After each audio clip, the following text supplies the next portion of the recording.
Hola y bienvenidos a nuestra segunda sesión de aprendizaje del curso Teoría del Estado. Les saluda la magíster Cecilia Nanel Casaró y estaremos desarrollando nuestra segunda sesión de aprendizaje denominada Identifiquemos desde sus orígenes la formación del Estado. Bien, los objetivos para esta sesión de aprendizaje. Identifica las nociones generales del hombre y el universo. Conoce desde sus orígenes la formación del Estado y su naturaleza. Los contenidos que vamos a desarrollar en esta sesión de aprendizaje. Vamos a ver el análisis del hombre y el universo. Vamos a ver la tipología social, sociedades prepolíticas, su origen y clase. Sociedades políticas, origen y clase, conclusiones y referencia bibliográfica. Bien, iniciamos con lo que es el análisis del hombre y el universo. Bien, sobre el origen del hombre y del mundo, antiguamente solo teníamos pues el relato del Génesis. ¿Qué más? Teníamos algunos mitos, fábulas.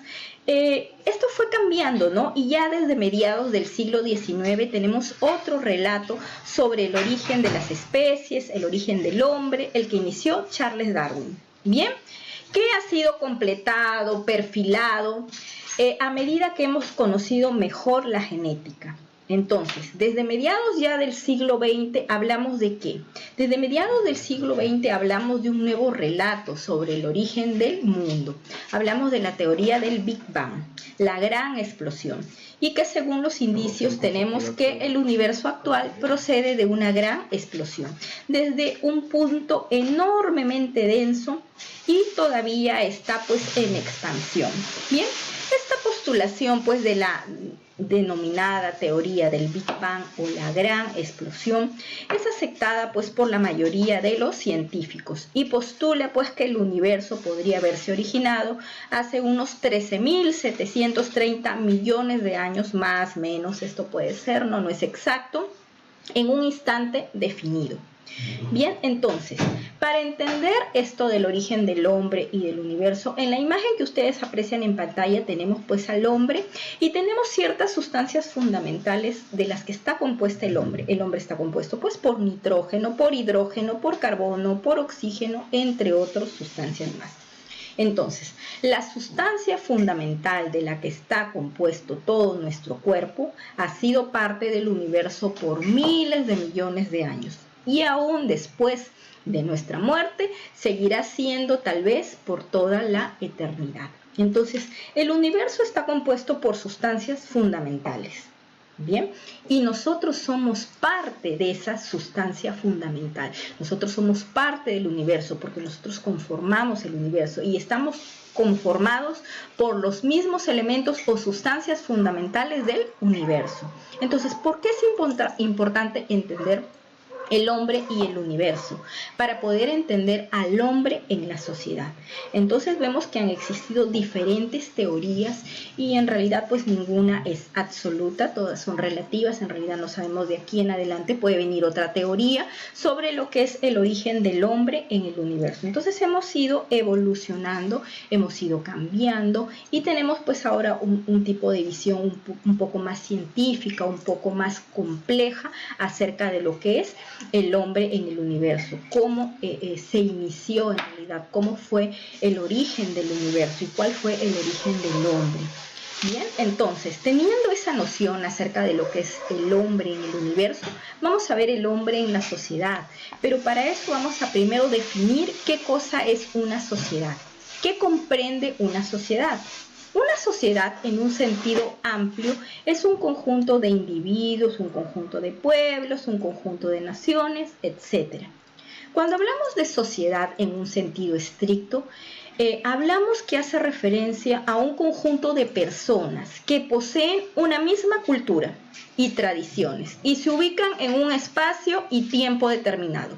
Bien, entonces todo hombre siempre va a estar inmerso en la sociedad que lo rodea, la cual va a influir mucho en su formación como persona. Y nos vamos a la siguiente pregunta. ¿El hombre es un ser social por naturaleza? ¿Sí? ¿No? ¿Qué opinan ustedes? A ver, vamos a definir que a lo largo de la historia hemos podido ver pues que el hombre ha tenido que adaptarse a ciertas situaciones de cambio.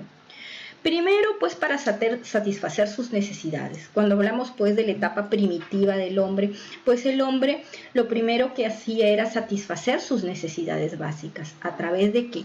De la caza, de la pesca, de la recolección. Entonces, primero el hombre en realidad se hacía un ser social o formaba parte de un grupo para poder satisfacer sus necesidades básicas, como son alimentación y supervivencia.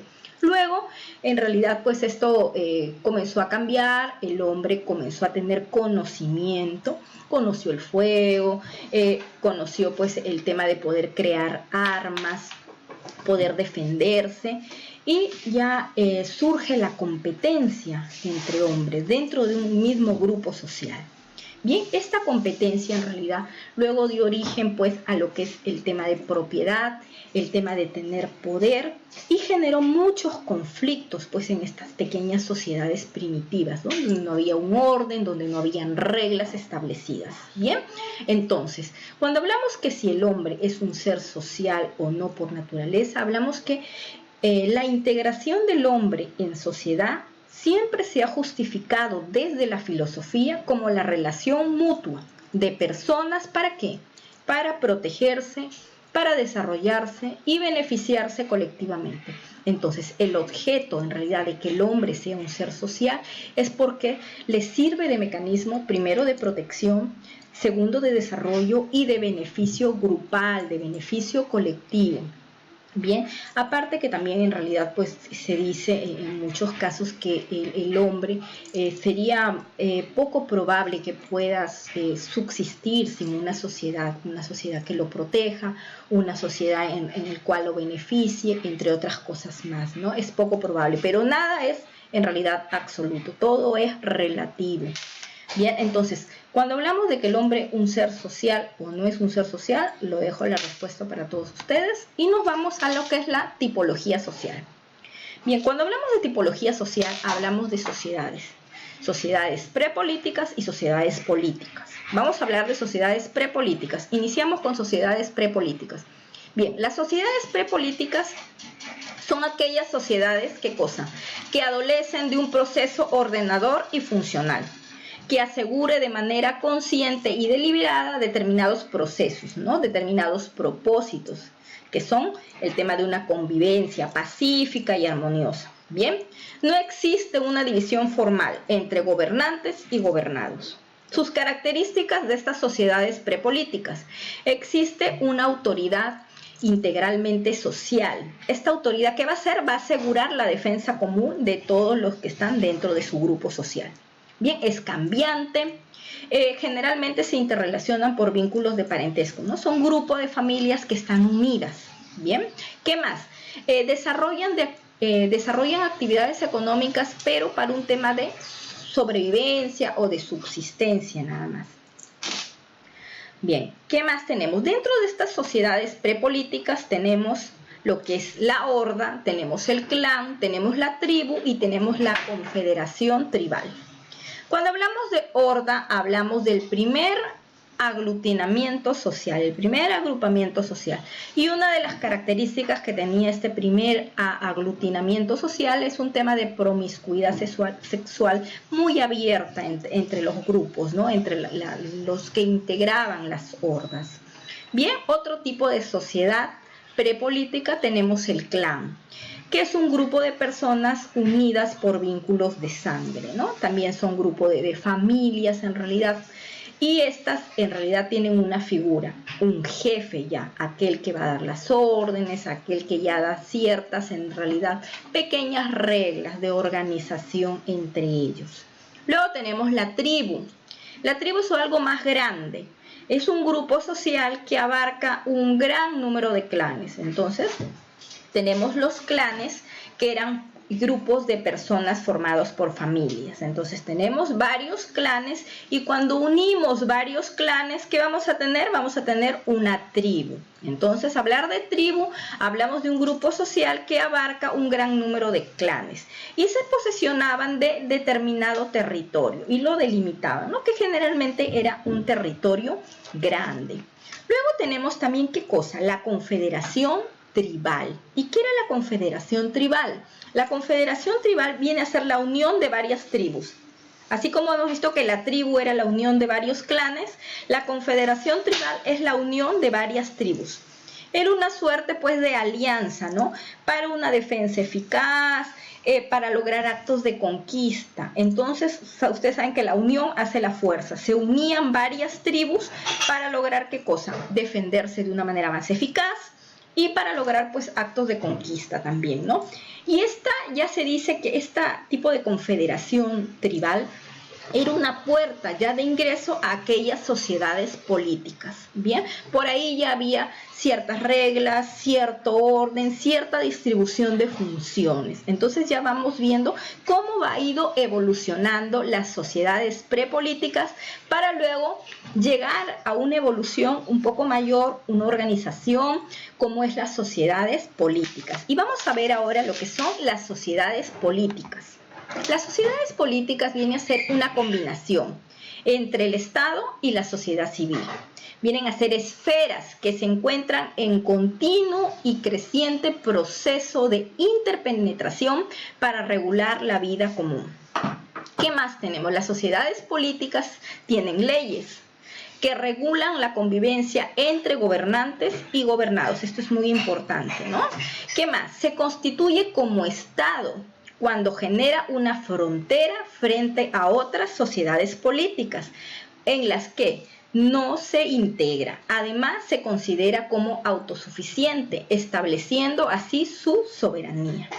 Bien, es importante el tema de la evolución, ¿no? De sociedades prepolíticas a sociedades políticas. En las sociedades políticas pues vemos ya una organización tanto estructural como funcional, vemos que hay leyes y estas leyes van a regular la convivencia entre gobernantes y gobernados. En conclusión, con lo que hemos analizado del desarrollo de la tipología social, tanto en lo que es sociedades prepolíticas como sociedades políticas, vimos que el hombre primitivo vivía en total libertad, en un plano de igualdad, y que necesitaba de subsistir, y para subsistir pues comienza a desarrollarse. Pero con el desarrollo del hombre, ¿qué pasa? Comienza la desigualdad. Comienza el poder, comienzan los enfrentamientos que dieron fin a ese estado primitivo o a esa sociedad, en realidad sociedad prepolítica. Bien, entonces, debido a esa crisis, a esa problemática, ¿qué pasará? Para recuperar, se dice, la libertad, porque el hombre estaba sometido, el hombre estaba oprimido. ¿Qué pasa? Optan por someterse a un gobernante, dando vida al Estado, en donde los hombres pueden ceder el poder a un gobernante soberano. Entonces ahí nacen las sociedades políticas, cuando el hombre cede el poder. ¿Por qué? Porque en realidad pues existían luchas, existían conflictos, no había seguridad. Es necesario que alguien organice, que existan leyes. ¿Para qué? Para poder vivir de manera pacífica, de manera armoniosa. Bien, entonces fue necesario hacer uso del derecho, quedando gobernantes y gobernados al amparo de la ley, donde los gobernantes solo pueden hacer lo que la ley les permite. Muy importante, los gobernantes solo pueden hacer lo que la ley les permite. Y los gobernados todo lo que no se les prohíba. Bien, entonces, cuando hablamos ya de sociedades políticas, hablamos que están regidos por normas jurídicas. Cuando hablamos de estados que están regidos por normas jurídicas, esto se llama Estado de Derecho. Bien, hasta aquí han sido las conclusiones acerca de lo que hemos podido desarrollar en esta sesión número 2. Las referencias bibliográficas las encuentran acá y las encuentran también dentro del sílabus que ustedes van a poder tener acceso. Ahí está toda la bibliografía, están los links también donde ustedes pueden entrar a la biblioteca virtual de nuestra universidad. Bien, muchísimas gracias y estamos en comunicación. Cualquier duda, cualquier consulta me la hacen saber, en realidad me escriben, tienen mi correo y nos vemos en la próxima sesión. Gracias.